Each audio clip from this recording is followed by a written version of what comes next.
Hello guys, आज मैं अपने बाबा से एक क्वेश्चन पूछूंगा। देखते हैं बाबा उसका आंसर दे सकते हैं या नहीं। चलिए देखते हैं। तो चलिए चलते हैं। बाबा, मैंने आपसे एक सवाल पूछना है कि कौन ज़्यादा ताकतवर है, ज़मीन वाले या आसमान वाला। आपका सवाल अजीब है। आपने ज़मीन वालों का मुवाज़ना आसमान वाले से कैसे कर लिया? इसकी क्या बात है? बाबा, मेरे मन में सवाल बाबा, सिंपल सी बात है। जालिम लोग जो चाहते हैं हासिल कर लेते हैं, जबकि नेक दिल लोग हर जगह पिसे हुए हैं। अगर ज़मीन वाले ताकतवर नहीं हैं तो आसमान वाला क्यों खामोश है? वो मुस्लिमों का साथ क्यों नहीं देता? वो जालिमों को सज़ा क्यों नहीं देता? आपकी बात बज़ाहिर तो ठीक दिखती है, मगर हकीकत देखना चाहते हो तो आपको आसमान वाले की ताकत और हिकमत का जायज़ा लेना होगा। बेटा, आसमान वाले की ताकत का अंदाज़ा किसी के बस की बात नहीं है। मिसाल के तौर पे आप देखें कि सूरज को ले लें, सूरज का जायज़ा लें आप पहले।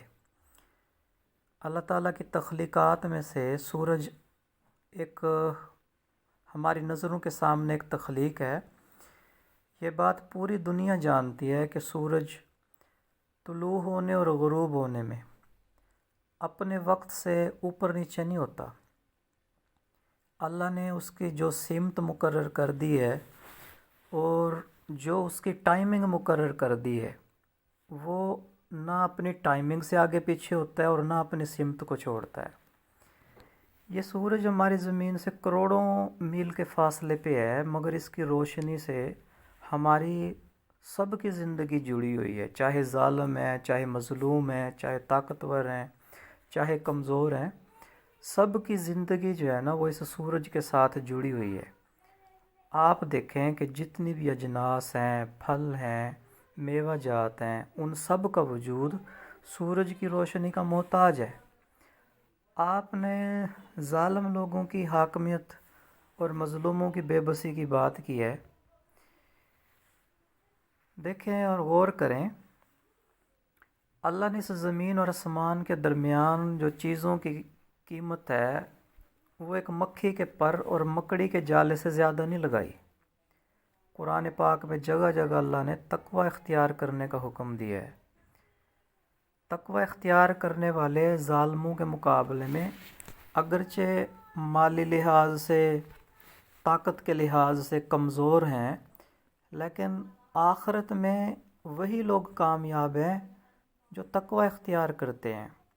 अल्लाह ने ख़ुद फरमाया, क़द अफ़लहल मुमिनून, बेशक ईमान वाले कामयाब हो गए। और जहाँ तक ज़ालिमों को सज़ा देने का ताल्लुक़ है, तो इनको दौरान इम्तिहान सज़ा नहीं दी जा सकती, बल्कि इम्तिहान के ख़ात्मे पे हमेशा हमेशा की सज़ा दी जाएगी। ईमान वालों को सब्र और नमाज के ज़रिए मदद तलब करने का हुक्म दिया गया है।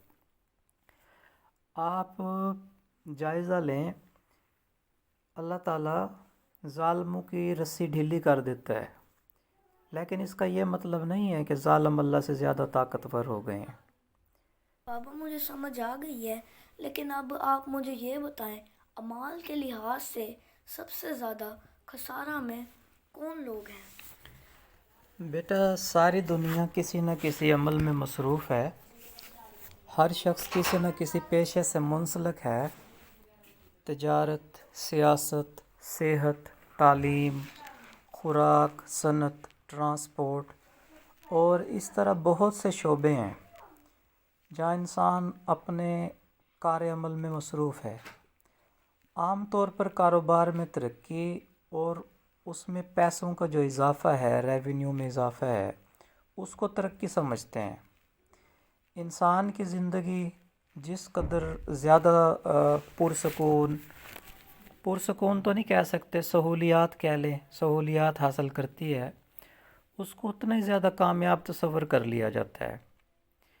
لیکن اگر آپ خالق کائنات کی بات کریں نا، اس کے نزدیک کامیابی اور ناکامی کا پیمانہ کچھ اور ہے۔